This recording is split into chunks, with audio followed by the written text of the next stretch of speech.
Pessoal, o objetivo desse vídeo agora é introduzir a, a equivalência entre as representações espaço-estados e função transferência. Então agora, especificamente, obtendo um modelo no espaço-estados a partir de uma função de transferência. Tá?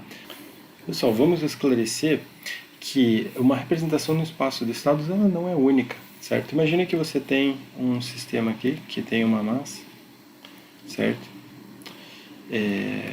E ela desliza sobre uma superfície rugosa que tem um atrito viscoso, certo?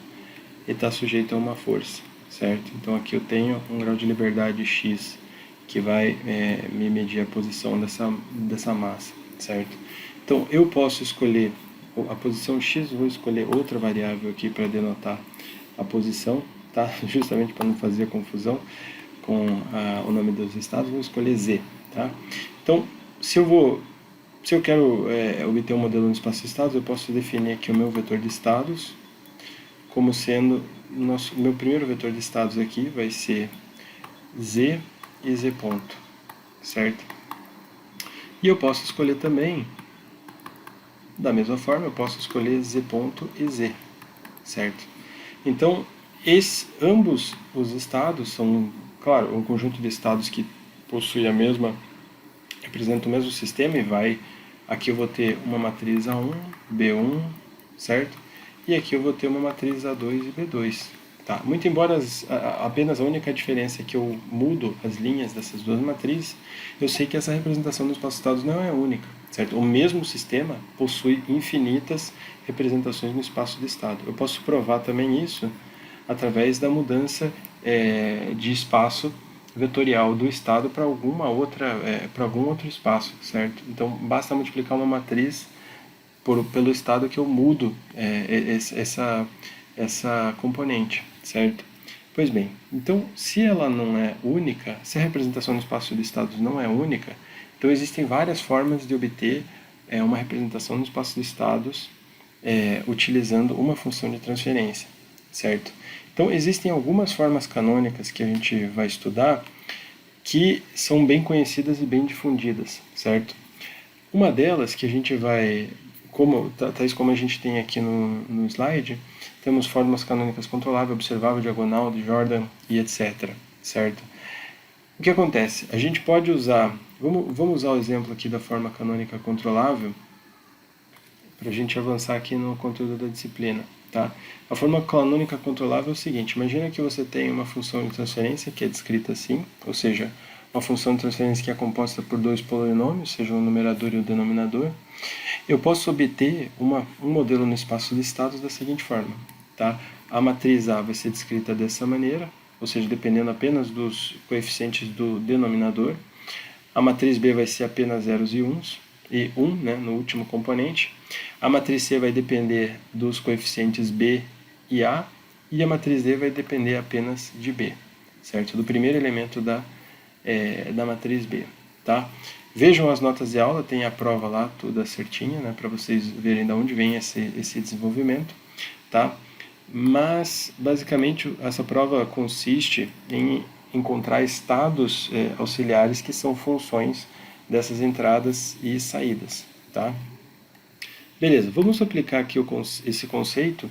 Então temos aqui uma função de transferência desse sistema mecânico que a gente já obteve a função de transferência através da equação diferencial, já obteve o modelo espaço-estado a partir da equação diferencial, já obtivemos o modelo, a função de transferência a partir do modelo espaço-estado, agora vamos fazer o contrário.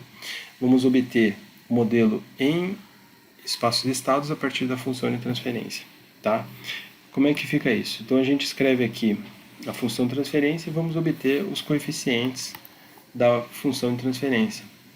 Eu tenho que, antes de mais nada, transformar, porque esse coeficiente aqui não é igual a 1. E vejam que aqui, na minha função de transferência, esse coeficiente é igual a 1, certo? Então eu tenho que transformar essa função de transferência. Vou transformar aqui dividindo por m, tanto no denominador quanto no numerador. Então vou ter aqui s elevado ao quadrado mais b sobre m s mais k sobre m. Beleza, então de posse dessa função de transferência eu consigo inquirir o meu modelo na função comparar, na verdade, né, a minha função de transferência de GDS com o padrão, né, que a gente tem aqui para aplicar a fórmula e obter assim os coeficientes, certo? Então eu sei que B0 é igual a B1, que é igual a 0, certo? E B2 é igual a 1 sobre M. E eu sei que A1 é igual a B sobre M e A2 é igual a K sobre M, certo? Pois bem, então agora vamos pegar aqui nossas equações e vamos ver o que a gente vai obter. Se eu tenho essa formuleta aqui para a gente obter o nosso modelo no espaço de estados e tenho aqui também os meus coeficientes, agora é uma questão de substituí-los aqui, né, de modo a obter as minhas matrizes A, B, C e D. Então a minha matriz A vai ser o quê? Minha matriz A vai ser, como eu tenho um sistema de ordem 2, eu vou ter o seguinte, eu vou ter 0, 1, e aqui, logo embaixo, eu vou ter de AN, ou seja, A2, até A1. Né? Então eu vou ter menos K sobre M, e aqui menos B sobre M. Ok? E eu vou ter aqui a matriz B vai ser 0 e 1, e a matriz C vai ser igual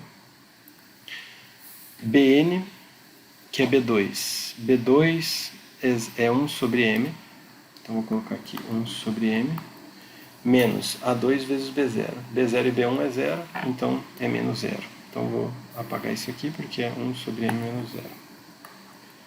Ok? E o próximo elemento é Bn menos 1 menos AN menos 1 vezes B0. Bn menos 1 é B1, que é 0.